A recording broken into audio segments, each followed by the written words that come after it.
Hi everybody and welcome back to our YouTube channel. We are as always your hosts Arne and Carlos. And we are on a road trip here in beautiful Setesdal. This is a valley in the south of Norway, not very far away from Kristiansand, which is one of the southernmost cities here in our country. Yeah. And we are here to see Annemor again. And I want to reintroduce her because I can't say it enough. Annemor Sundbø, government grant holder, recipient of the King's Medal of Merit. That would be King Harald V, our king. She is a scholar. She is an expert in cultural history, one of the most respected experts in our country. Yeah. What she doesn't know about knitting history is not worth knowing. She's also a great knitter. Yeah, and we are now going down to her place in Ose, where she is going to tell us more about the sweaters but we're wearing. I wasn't finished. Oh, I mean, her resume is long. Okay, so not only that, but she's also your relative. Yeah. Like your your mother's cousins, third aunts once removed. It's very confusing. Something like that. Yeah, but that's Annemor. we have something in common. We have something in common. Yeah. You have something in common. Yeah. We go back a long time. And we actually know that in order to support her research, she also has knitted a lot of traditional Setesdal sweaters. So today we are going to learn more about the story of the Setesdal sweater, the symbols, and everything that is worth knowing about them. Yeah. And hopefully we'll learn some new facts that we didn't know about either. You never know. Yeah, so let's get in the car and let's go to Ose. Yeah. See you in Ose. See you in a bit. So, is it fourth cousin, once removed? No, my father, my grandmother's cousin was wasn't married to her. My grandmother's cousin wasn't it her father's cousin? Yeah, but my grandmother's cousin was married to her father's half-brothers. Grandfather's half-brothers. There we go. Oh, we have to go.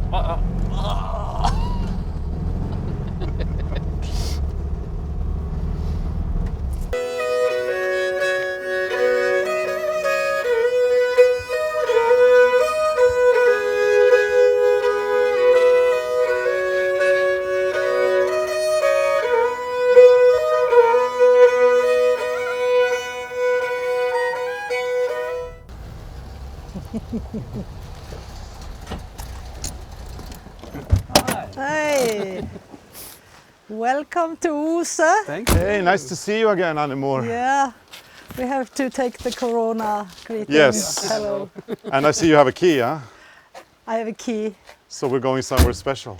Yes, we're going somewhere special. Nice. So this is my workshop, but we will go to the little museum where I used to have all my good pieces from the reg pile. Yeah. And today we are focused on the Setesdal sweater. We are, definitely. I'm going to focus here after. You can? Look what you have. Yeah, absolutely. But just to introduce Ose a little bit, because this is the less populated place in Norway. We are living like 3-4 person here. And normally in summer we have 4 festivals. Yeah. So you see, that's the way. But we have a hotel, we have a cafe, we have a shop, we have a museum. So we have everything, and even the waterfall. Yeah, the waterfall is amazing. Yeah, but So beautiful. Nice. But now we will go to the building that is from 1640. Yeah. So it's special. It's the oldest 2-stored log cabin in Norway. Wow. Wow. Yeah. It was a skyscraper at the time it was made. Yes, that will. So that's where you have all the good stuff. Yeah. The goodies, yes. The goodies. So excited. So welcome to the building. Thank you. That is from 1650s. So this is quite huge wood that has been growing during the plague because people had enough houses. But as I said, it's 2-stored. So here I have had exhibition the last 15 years upstairs. And first of all, I will introduce you to the authentic Setesdal sweater that is over 100 years old. Wow. And you can see they are a bit different. Yeah. Normally they got it as kids, but also for confirmation. the Christian confirmation. And often they got it more elaborate for the wedding. Yeah. And the one they got for the wedding was the one they were going to be laid in, also buried in. Oh. So if there are samples of Setesdal sweaters from old time, that means they have a story. Yeah. And the story here that they haven't got buried in their sweater for some other reason. Yeah. And the sweater here belonged to a man from the resistance group during the Second World War. And he was executed by the German in Oslo. Okay. So his name was Knut O. Bø. So the sweaters has been here upstairs almost 15 years for my exhibition. But it happened that Knut O. Bø, he lived upstairs 5 years of his life. So this sweater has been going out and in this door in That's 5 years. Spooky. Yeah. Yes, spooky. Oh, cool. That's a spooky story. But I have to say something. I see that one and the one that Carlos is wearing. Is that does it have a name or something? Because it's different from this after they have reconstructed 2 different styles in the Husfliden in Valle, they call your classic. So this is a classic. And they call your antique. Yeah. Yeah, because that one is older than this one. Yeah. Yeah. This is from the origin. Yeah. And well, in the beginning there were different styles, and I will invite you in to present the different styles. Thank you. I know it's starting to rain. So it's perfect timing. Let's go in. Good timing. Let's help Annemor carry the other. You first. No, you first. You have the precious treasure there.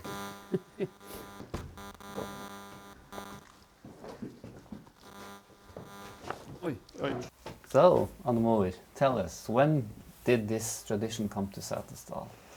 Well, it's hard to say exactly when it came to Setesdal, but we have had painters coming up here before the photography was coming. Yeah. So this is a sketch from 1848. And the sketch can tell that here must be knitted pattern. Yeah. Yeah. But they call it the first evidence of a lice pattern sweater. But I cannot see a single loce on There's it. No lice on this one. So I tried to go to the photo archive in Setesdal Museum to see if this style has been here some places. And north of Valle, it happened that we can see this in these stripes coming. So this has been a style that is according to the sketch. And I found more than one sweater in this. So I reconstructed the sketch, and I also reconstructed the photo to see the difference, how it could have been. I mean, so. And these are all knitted by you? Yes, they are knitted by me. It's copy. Nice. And you can say that it's not exactly the style, the way they have done it in old days, but today, when you give a pattern in a book, you need to go on our modern bodies. So that is also the publisher said that you cannot make a pattern that people can knit but not use. Yeah, that's true. Or will use. Or will use. But on the same time, it's also another style coming. He is the twin brother, but I think it's about 40 years between the two. Yeah, looks. But then you can see the style is more simple. Yeah, and more lice. Yeah, and it can be 2 reasons why they don't have colors, colorful embroidery. And that can be because he's, what do you call it, a widow man. He's, or he belonged to a religious movement that was not decorating. Okay. So I'm not sure, but this is a style that it's very, yeah. So in this style we have a lot of different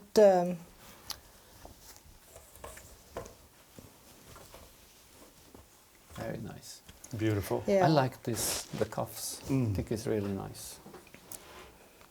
And this is a reconstruction after a painting of Carl Hansen. Yeah. So it's called the Eagle Hunter. So in Nice. Stavanger Museum you can see this. And you can also see the little baby.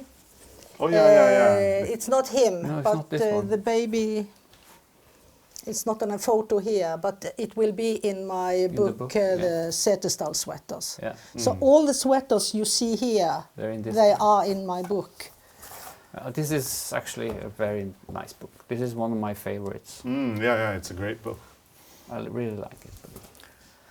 So it's really beautiful. Yeah, so that is another, in the same style, Yeah. but they belong to Taral. the Taral, and he is the grandson. So the first one, he is called Taral, Yeah. Flatland, and then it's the next generation, and then it's the grandson again called Taral, They named after the grandfather. I think there was a system up here. Yes. Yes. Not many So new you will names. see that it has belonged to the same family or Yeah. it has belonged to the same village. Yeah. I'm not sure. But on the style where we have this simple, it's coming embroidery. Yeah.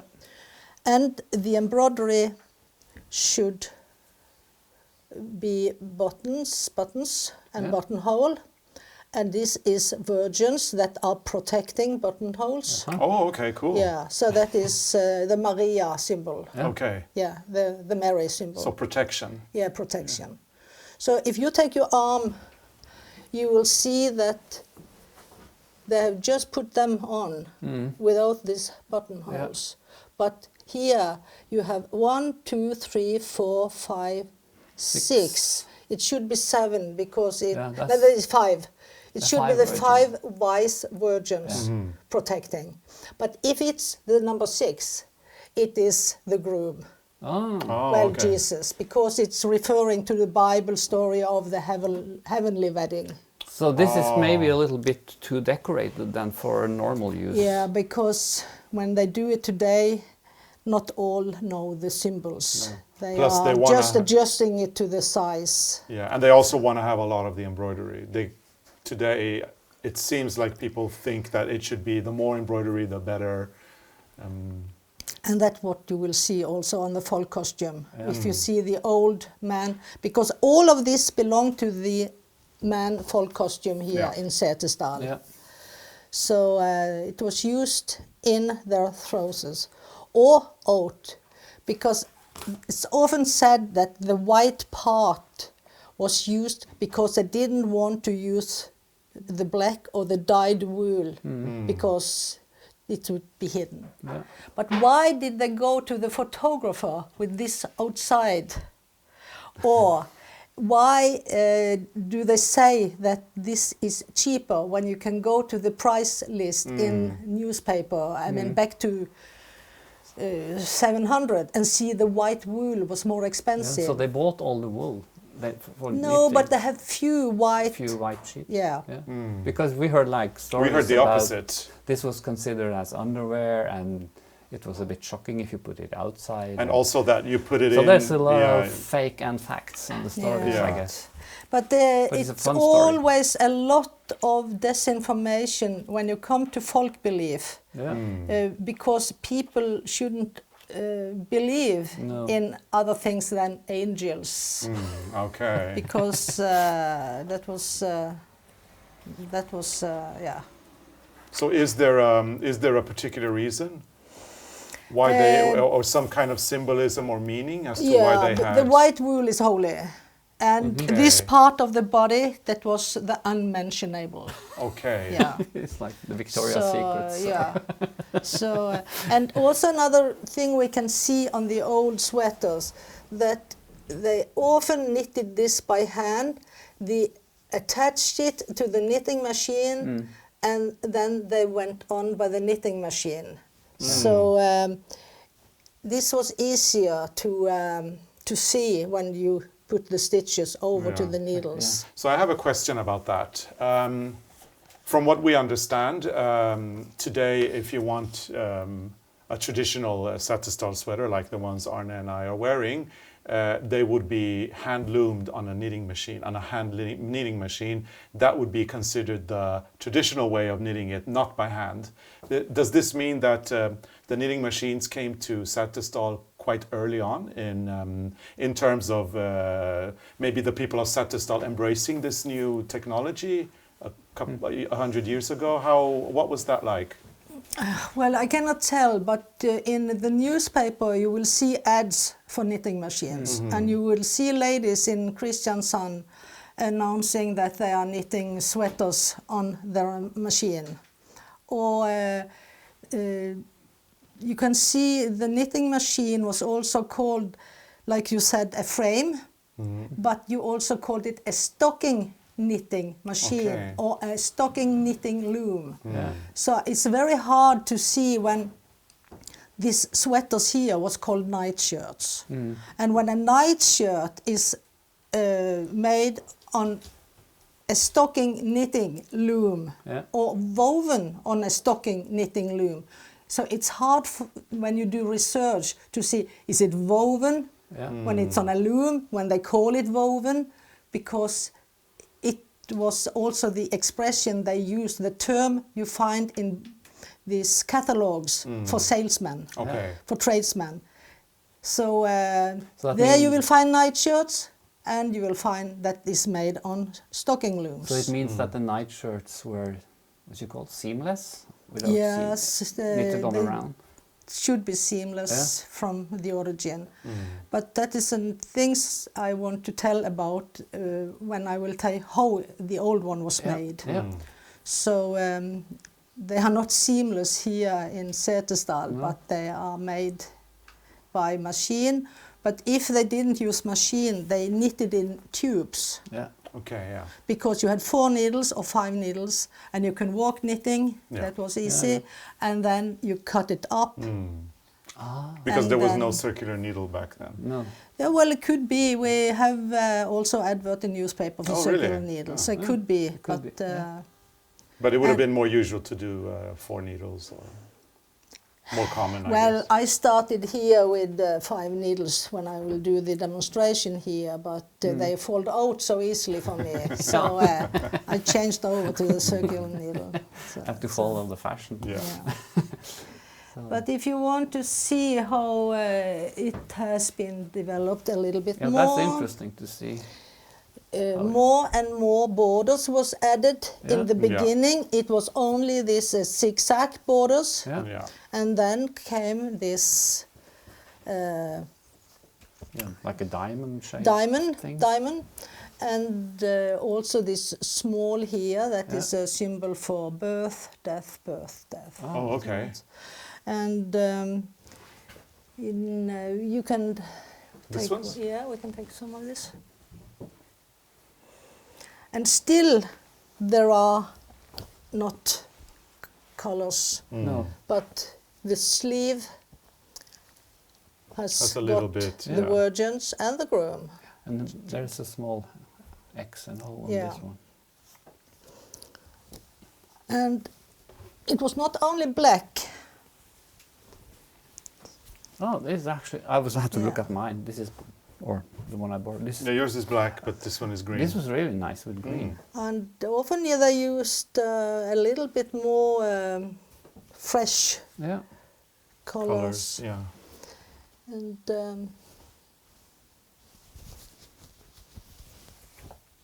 And this is all cut out, the openings. So we are coming closer to the sweater to Knut Obø. Yeah, that's very nice. Yeah, very nice. So here they have added more. And then we come over to this borders that is come from the Setesdal folk costumes. Yeah. And then sometimes the buttons are put here. Buttonholes are not there, not even illuded. So they use a lot of different buttons on the cuff. Yeah, you can use it from military buttons. You can use silver, pewter. On one of the old ones you had normal buttons. Yes, in perlemor, pearl of Mother of pearl. Mother of pearl. So you can see here it's coming up. More embroidery. It was a competition between the young ladies to invent, to be a little bit more ahead of the neighbor daughter. And show off their skills. That's this the story of our life.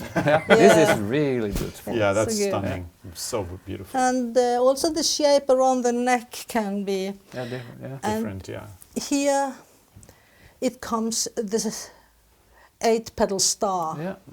So this is coming in, and I think that's connect to many of these other sweaters style like Fana, Torridal, Iveland. They got the star.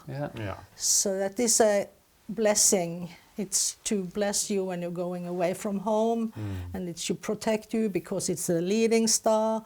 It is a star of victory. It's. Is it also because it's on the white and you're wearing that?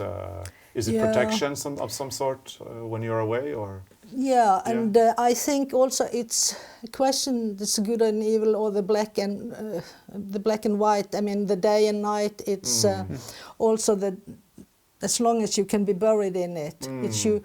The star is also the symbol of resurrection. Okay. Yeah. Because the number 8 is the number of resurrection in the Christianity. So there's a lot of meanings. Yeah. So when we're talking a little bit about that, so in Norwegian we call this a Lusekofte, and lus, as we have been mentioning, is lice, and a lot of people that watch our show maybe they don't know that, but lice in the sense of what the kids get in kindergarten in their head, that the parents have to take out with the shampoo, that kind of lice. So it's these little dots here on the sweater, right? So what's the meaning of them? Well, if it's the little insect that has given it name, I'm not so sure of. The Dutch language has also the word for a stitch is a loos. Okay. But it could be. It could be also according to folk belief, because if you had a lot of lice when you were a kid, you would be rich when you grow up. Well, that makes sense. That's a good. So, but my research comes back to where can I find this lice in knitting history from?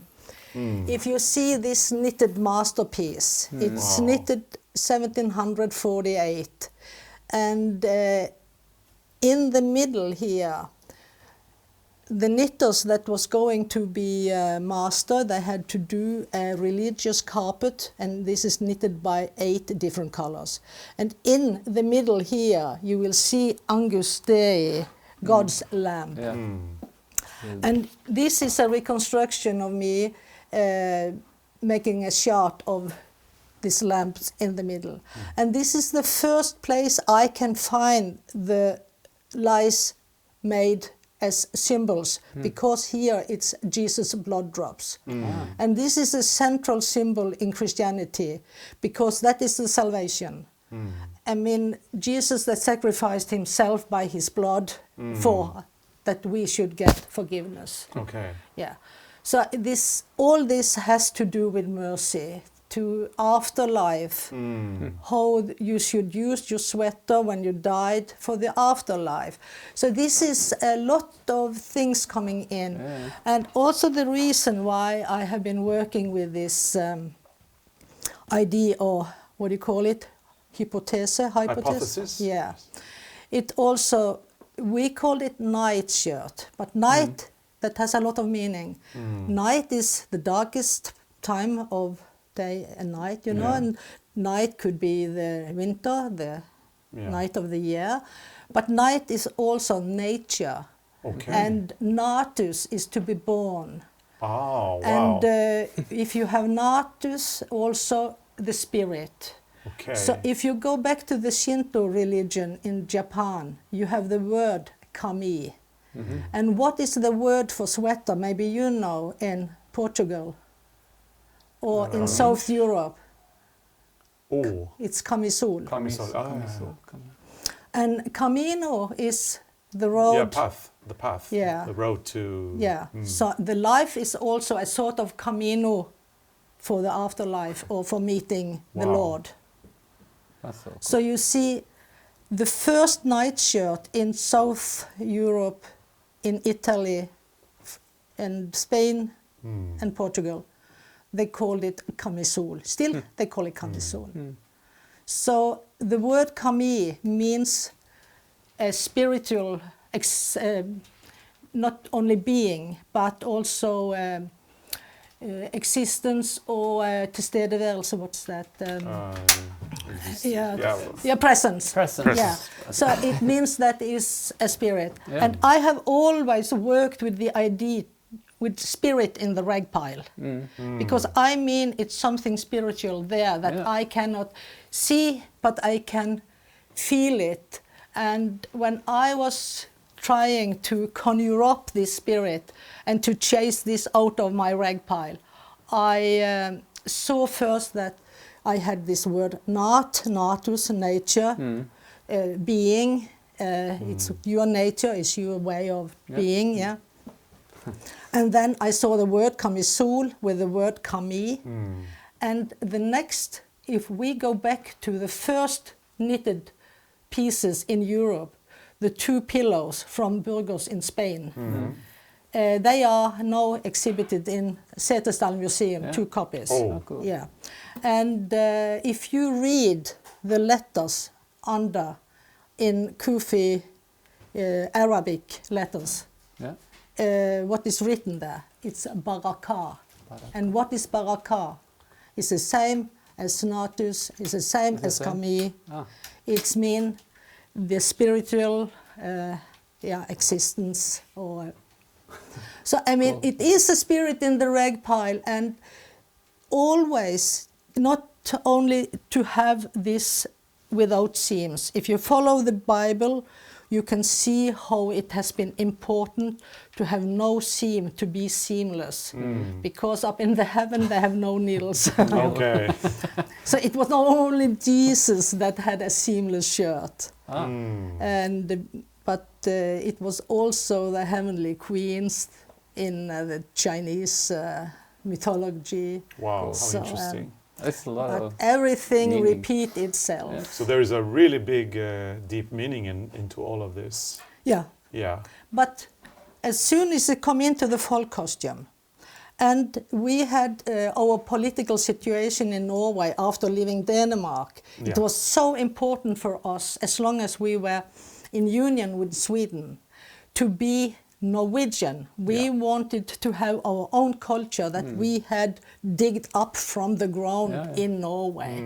So we fight it, and then all these symbols, all our knitting, become national symbols. Yeah, very important. So the meaning of the single stitch, they lost knowledge, or they lost, Well, the meaning kind of changed in a way when it became kind of like a nationalized collective idea that this is what it was like to be a Norwegian. Yeah.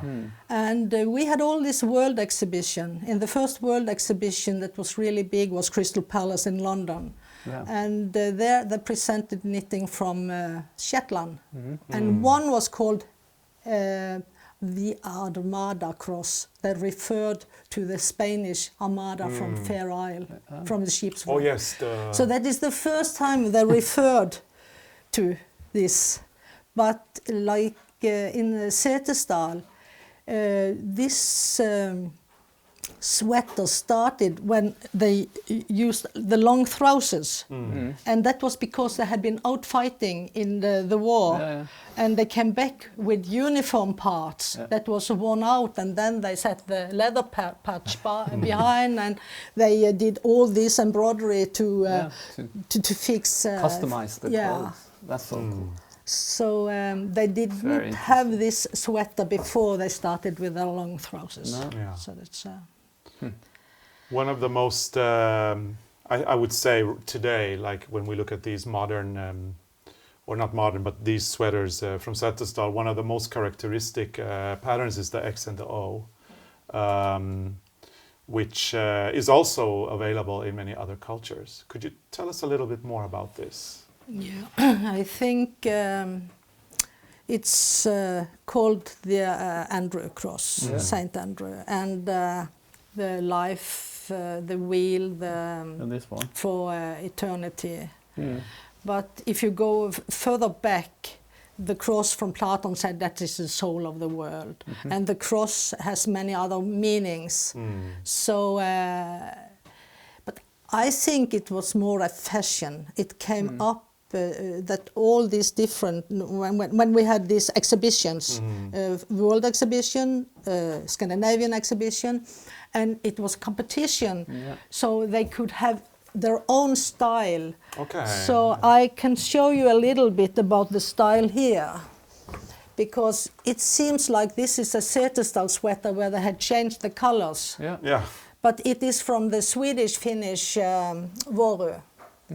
Oh, okay. Yeah. So it's traditional from there. Yeah. Yeah. And we can say that from Sweden, from Halland eller Ullared, Sweden, they had said this border, but they still have things that could be similar. And then they can remove the lice and then come over to this Halland sweater. Oh yeah, this is beautiful. Yeah. So they are sort of in the same style, but they try to find their own. Yeah. Yeah, their own look. Yeah. But when But most of them are connected to a place where it has been a military place. And in the rules for the uniform, that they never got underwears from the military service. The underwear, that was a private thing that has to be from their family. And also one of my hypotheses is that they knitted sweaters that should protect. And protect them. if you go back to the sketch, or this knitted here, from Faroe Island, they knitted sweaters for sale that was coming from the Icelandic company that should, from Iceland, from Faroe Island, from north of Norway. And in their instruction for the knitters, they should knit with dark red pattern.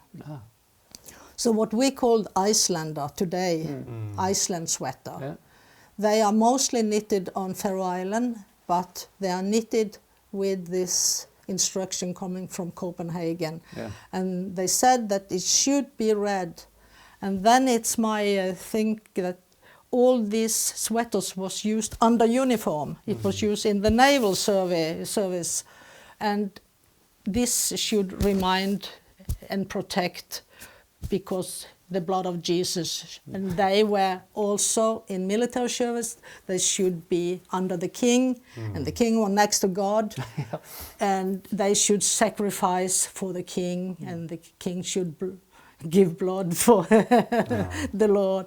But at the time we had Christian IV, he started a lot of what they call the manufacture houses, houses of correction. And because he needed so many uniforms for the soldier to win wars, he needed to win wars. And because he also used this knitting and trained knitters. In Bergen, he sent people to Bergen to train them. He sent to Faroe Island. So he needed to get warm sweaters to have under the uniform. So the uniform was important. But I was thinking like different styles evolved in different places. And we're talking about Norway becoming a nation and the national romantic period movement. Yes. Could the X and O come from that? Like if you see the stave churches, you have the construction with the Andrew cross, and could there be a link to that? And why they use this on the sweaters? I think could come as a fashion because it was you see a lot of different way to do it. Yeah. And we can also see a new style coming. Here we have another star, but here it's another style, and we have this this new is different border. again. So it's coming a new border. Yeah. And so it's so just the many evolution of the style getting more and more elaborate, just like the embroidery is becoming more and more elaborate as They well. want to As show how and creative. there were some ladies knitting because they had to raise their family. Yeah. Husband could be dead or drinking or some other reason why he couldn't afford to have bring up his family. So like in Rygnestad, you were in Rygnestad. The lady there, she brought up her kids to be doctors, and she was knitting for celebrities and for film stars. Cool. And she wanted also to have a more style that was a little bit more than their neighbors. Like her style. Yeah. But a lot of the other knitters, if you can bring over the pile here, it was more standardized to one pattern, like here, knitted with thicker yarn. Yeah. This is the style you can find in many old patterns. Yeah. So this is a standard style, and it's not so far from what you have on. No, it's very similar. Yeah, on here you see. Yeah. So in just before Second World War, it was an artist, Harald Lund, up here. He was inventing the open one with the zip. I mean, that was special before the Second World War. So that became a fashion. Yeah, this is the cardigan version is quite new compared to the. Yeah, but this is not for using in the manfolk costume. No. This is more casual wear. As long as it was used in the manfolk costume, you had the white part, and you should never have any ornament under the waist. And you don't want to have all this in your trouser with all the other stuff. And that means that you could use Setesdal sweater without using the Setesdal folk costume, and then it was a folk costume for all Norway. A folk, It's probably one of the most popular. It must be one sweaters. I cannot know of any other sweaters that has been so copied, so many variation, and not only in Norway, all over the world. I mean, you can even see it on the cover of the Japanese magazines. We've done many versions with this pattern. But looking back, I remember specifically a time. It was during or maybe just before, kind of during the Olympics in 1994 in Lillehammer. And I remember everybody wanting this sweater like a fashion thing. So, I mean, at least it comes and goes, but at that time, like in 1994, everybody wanted this. And it really the Olympics really did put this on the international fashion map, didn't it? And that was a time where they invented the antique and the classic. Oh, okay, so that's when it comes. And I can give you one advice. These claps shouldn't be locked. Oh, oops. Oops, this one. This, maybe you can lock it, but because like I had an on ugly the waist, t-shirt. on the waist, on this, what do you call it, on the folk costume, you should never lock it. Oh, okay. No? So then you can see if they are local or not. Okay, that's why people looked at me. I can also see when I see a Setesdal embroidery if it's made by people that know the rules for it. It is like a poem. You repeat like a written. You have like here 2 red, a green, 2 red, a blue. But if you want, you can have also your own choice after that. And it's also special yarn used for the special stitches. So this is a wool, and the other one is more shiny cotton, pearl yarn. So if you use the cotton in the wrong place, you know that's not You know, like you local. can bring one over here. So Yeah, because I think this one is more standardized. yeah, but the rules are The- are followed, and Yeah. the rules are followed in your yeah. But here you can see this shouldn't be so thick, because this should be thin and nice. But it also, here you can have what we call the hex stitch. They are right, but here they haven't. You used your thumb for the size. Yeah, and what's this? This is copied after some that has been nice. So it's so here you haven't. You should have more. Yeah. So that's. I like it when they add more colors. I think this should have a little bit other colors. I want some Where pink do or we have the something. one here? You can see they have. Yeah, those are nice colors, Yeah. actually. So you can have two red. They doesn't need to be the same red. Oh, okay. And the green doesn't need to be the high green. It can be any green. Yeah, and the blue doesn't have to be the high blue. So I like that about and this. here you can see it's small and nice, this zigzag.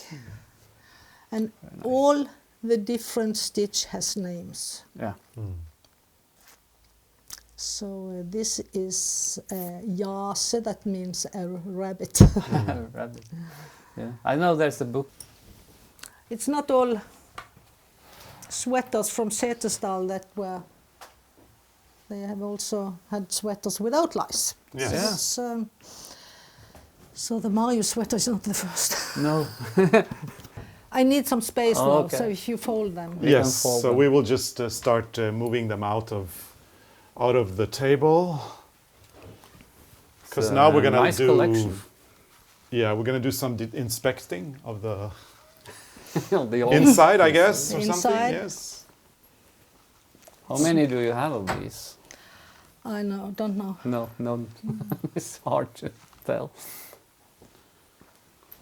So, Have you knitted them all by hand or No, I use hand knitting. hand knitting machine. machines? Yeah. Yeah, that it all- would be impossible to. We have a hand loom machine. Two actually. Two machines.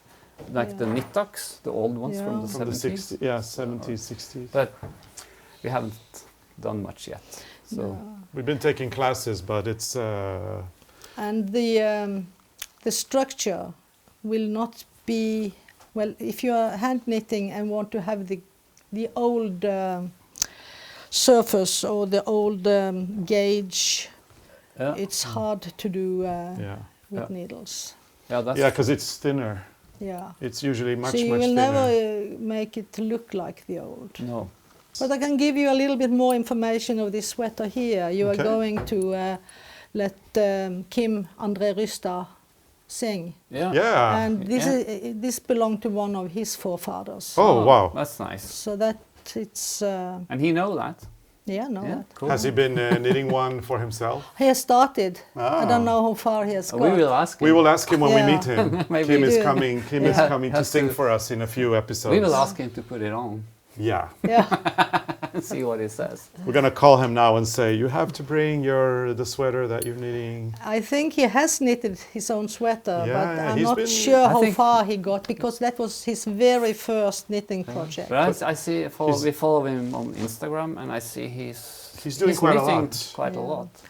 Quite a lot. So So, but yeah, that'll be. that's also one of the reasons why we want him to be in this Setesdal special, because we know he's a knitter and he's from Setesdal and he sings. And he brings the traditions, the singing traditions, to a big audience here in Norway.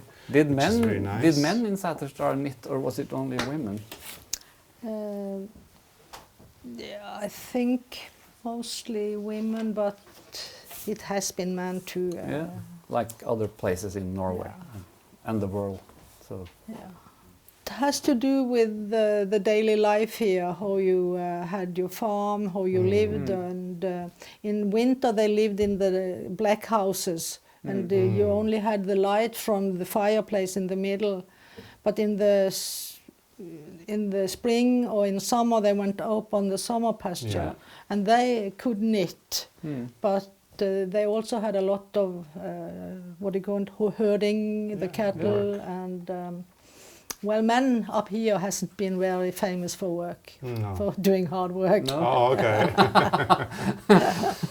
But the women has been because Annemor Sundbø, he was a researcher, and he came up, and it was in the middle of 1800, and he asked because they had something called the Lice Sweater. That means this was unemployed, but they are sort of taking jobs here and there. But what are you doing when you are doing nothing? Oh, they're simply doing nothing. Of course. But something you have to do when you do nothing.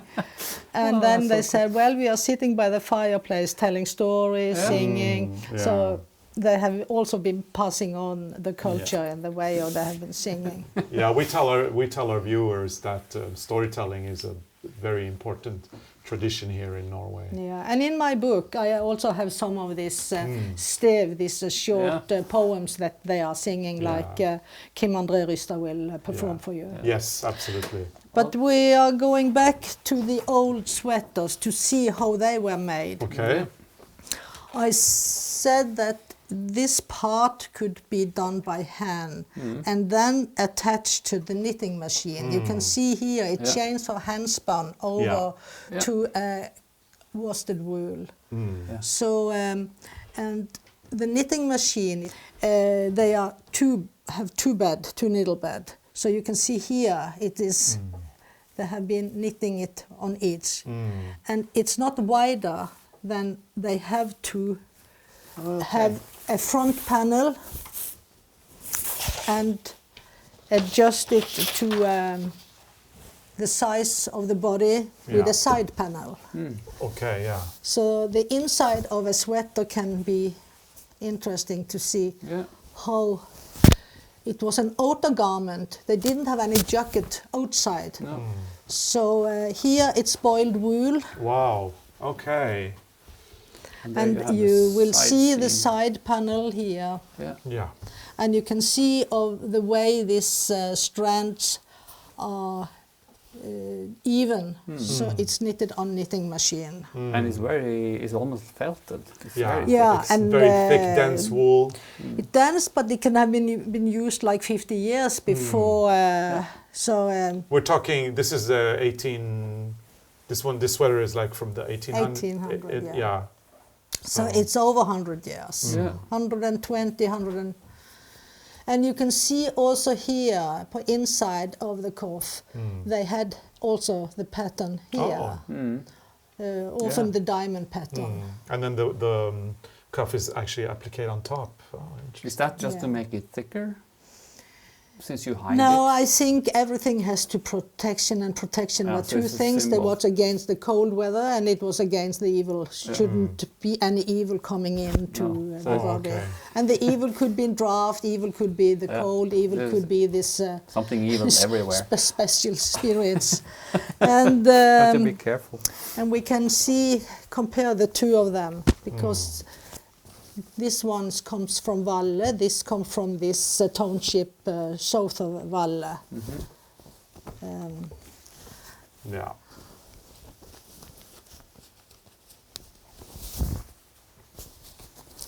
And the embroidery was done on to attach the front here. So they and here you can see that it had been knitting on 4 needles. Oh yeah. Yeah, you see where the needle. Cool. Is that called the ladder in English? You can see where they change. Yeah. from needle to needle. To needle to needle. Yeah. Yeah, but you don't But see you don't it on see the it front. on the front, no. No. No. I mean, you can see here, Yeah. they also have had a pattern on there. So you said when it's on 4 needles, is it hand knitted then? This must be hand knitted. It must be hand knitted, but Wow. it's a good knitter. A very good Yeah. knitter. Huh? So that's.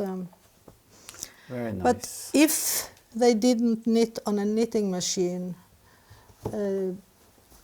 here you can see this side panel. Yeah. It's not knitted on a knitting No, machine. that's No, They that's have been, handmade. and also if the man was growing bigger, maybe he was 14 or 15 at his Christian confirmation, and he was going to get married. Maybe he couldn't get a new sweater, but then they could remove this part and knit a new part that Yeah. adjusted it to the body. So this was So the they'd way. keep the sweater forever and just adapt Yeah, it. to the last day, and then When they added this extra piece in the side seams, sometimes they probably also have to open the sleeve and add more. Yeah, for the armhole too. so it will come a gusset. Yeah. Yeah. So So it was a way of adjusting it when you was going up. so that's like what we saw in the Setesdal museum. Yeah. There was some seams under the sleeve. Yeah. Yeah. And you also saw here they have the buttons. Yeah. But if you had like silver or pewter that has more value, Yeah. you had Oh. this way of Wow. attaching it with this piece That's of beautiful. To make sure they didn't fall off. yeah, but if you were going to a wedding and want to have silver more look more rich, then you can take it out and just change it for the day, and then you're back to the everyday. Wow. Yeah. They were thinking about everything. They thought about everything, yeah. Yeah. Nice. Nothing was what it seemed. No. Cool. And of course, with all tradition, it's not one truth. It was not like they said one family knitted the same pattern over and over again. It was Tora Mostøl in Bykle. Their family had a special pattern only for their family. But she said, and I saw later that also in Bygland they had the same. So, yeah. Yeah. But the young girls, they married, and they took often their tradition with them with to them the and family. Yeah. And like I said with this Arne Bjugson, he was 21 or 22 when this was made from him. But then he moved to South and settled as a teacher and lived the rest of his life. His hair Sagneskar, but he lived his rest of the life south in the valley as Greibrock. And of course he brought his sweater Of with. course, he didn't leave him home and said, No, no. well, now I'm going to a new place. I'm The leaving my sweater Yeah. behind. No. So, well, it's very interesting stories. But most of the story I've told is mentioned Yeah. in the book about Setesdal sweater. It's a new reprint come now because it has been sold out.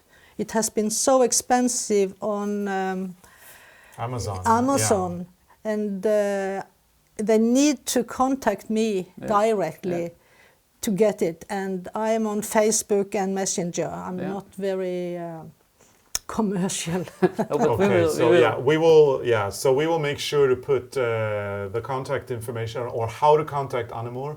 We're going to be putting that in the description of this episode, and also over on our blog where we are collecting the notes for the different episodes. So you will be able to contact Annemor by getting over to the blog. And you've got your Facebook site, and you also have a website, so people can have a look at your books and everything. And this book has everything you talked about and more. Including Yeah. the patterns. And including the patterns for the sweater. So we will highly recommend this book. Yeah. And We if love I it. should recommend the book about knitting in art, because here I also have constructed 3 or 4 sweaters from Setesdal, and I even show how to make the Setesdal embroidery stitch by stitch This and is name also by very name. nice. And yeah. And So this is both in Norwegian and English, and I have it in paperback too, so it's cheaper to post. ship. So contact Annemor and get your books there. Yeah. But we have to talk about one more sweater. Yeah. And there's a link between that sweater and Arne and you. Yeah. So because when we went to my grandmother's place, we talked about the houses that were gone, and I showed you the folk costume that I took or borrowed whatever. From the barn. And when we met many years ago, you told me you have also been in that house, and I think you came to that house after I was there because it was almost falling down when you came. And as you all saw, it's gone. Gone, yeah. But you found something very inspiring in that house. Yeah, the door was open, so it sort of invited me in. Yeah, I climbed through the window. Yeah. Well, it was your grandmother's house. So. Yeah, it wasn't my house. No. And I found a postcard, and the postcard had a knitted sweater in this man folk costume. And if he was one of these Christmas man coming with good fortune to the farm, could be, or if he is a suitor, or she is here in a very original woman costume, but he has a sweater on that I hadn't seen before. I had never seen this color used inside the man folk costume here. So it inspired me to try to make a copy. And for my book, Knitting in Art, I made this. Yeah. So it's in this book. Yeah, and also in here. Yeah, it's in this one also. You have. I think I even have it in more books. I like it so much. Yeah, I've seen that. It's a favorite of yours. I saw it in the new book also. Yeah, so I have sort of borrowed it from. You from saved your grandma. it. I saved it from. So I'm glad you saved it. Yes, I saved Thank it. you. And it's directly linked to Arne's grandmother, Torbjörg Heistad. So that's very cool. Yeah. So there's a lot of links here. We're all interlinked one way or another. Yeah. So it's. Yeah, so if we start to talk about family, we can go on for days. We can go on forever. So let's have it again. Yes, my grandfather's half-brother is married into your family. Yeah. So my mother... my grandmother's cousin is married into your family. Yes. Yeah. And my mother's cousin is your third cousin. Yeah, I think it's like that. Yeah, so we we don't share the same blood, but we share the same family. So. And the most interesting part, it's not the family from the south of Norway. No, it's the family from Gudbrandsdal, and the place where Arne's farm is. Yeah. So it's actually we're here for doing to do the Setesdal stuff, but actually your connection is in Gudbrandsdal. And you know Johannes Skar, who wrote those books about old stuff from Setesdal. He was born in Tretten, which is just over the mountain from where I grew up. But then he was a teacher in Gausdal, where I come from, and he moved there. And he tried to collect stories about Setesdal. Yeah. But when he came, people didn't want to talk to him because he couldn't do any handicrafts. Any so skills. he left. I read in the book in Gudbrandsdal that he left, and he became a blacksmith. Yeah. Then he came back to Setesdal, and then people want to talk to him. Yeah, because he could do something with his hand. Yeah. So it's very important in this area, I guess. Very important. And we have another link. You have been eating ice cream when you were 17 in my house. I have. Because your mother had been living in my house. Yeah. Oh, we felt so rude because we were in Kristiansand for the 17th of May, and I was like on a memory trip with my mother, and we walked down the street, and she said, "That's the house I lived in." And she said, "Let's knock on the door and see if someone's home." And you lived there. Yeah, and we waited for some people that had been living there before because we had invited them for ice cream. And we asked you, "Are you coming for ice cream?" Yes. And living with him for 20 years, I can tell you, if there's ice cream, he's in. I'm then coming. It's gone. I'm coming. Me and my aunt visited you. We got ice cream in your place. Yeah, of course. Oh So my yeah, God. Annemor, this has been a fantastic story, and we hope that our viewers have enjoyed learning more about the traditions of the sweaters here in Yeah, but Setesdal. I think before we start, I know, Annemor before we wants to start, show us we have a something. little technique that we're gonna learn. Yeah. So how to show? Because, as I said, we can see on the back side if these strands, or the float, what do you call it, the strand, float. are very even. But on hand knitting, very often the one color comes up more, what you call, dominating. So to get the lices smaller, The same size as the Yeah. other one, the background. Yeah, It because you want was- them all the same size. So how do you do that? Your way. we can see the back side that it's no strands. I knit the 3 that should be between when you knit. And then I lift up the strand and knit it together with, Oh. I knit 3, and then I From lift. the Yeah. And if this had been mittens or gloves with this pattern, it's very, because you have the long strands. Yeah, you can put your But fingers here you in don't get strands at all. So you can And see. then the white gets smaller also. If Yeah, it's it big, gets smaller if it's and too more big. stable. You don't have to, very often if you have a bottom here, you Yeah. can suddenly Yeah. come to. Is that an old technique or? Yeah, so I have sweaters. Maybe you can also see it on some of this in the Setesdal exhibition, I'm not sure. So, Wow, this is a very good because- one, yeah. huh? Because we all when we knit we don't touch the strands under normally. Especially when it's 3 Yeah. stitches between, we just leave it. But we never have more than 3 or 4.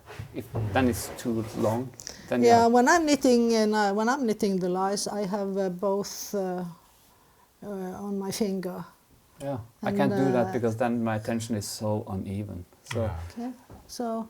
yeah, But then you knit 1, 2, 3, and then it's a little bit looser. Yeah. and that's why I don't do it, because I don't like the looser one. But then Yeah, you fix but it that way. you fix So- it this But this way Yeah. you fix it, so Yeah. you get it loose and then you tighten it up, which is actually quite clever. And actually, I will like try- I will like try that. I I never like the tried it inside. before. Yeah, I'm That's sure you smart. can see it in the book, maybe on the neck. Not here, but here I think. I have to try it. Can I try it? Yeah,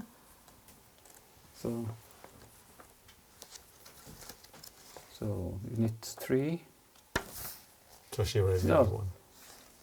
You should already do it it's there. the one in between. Yeah, so like this. You can see here, it's done.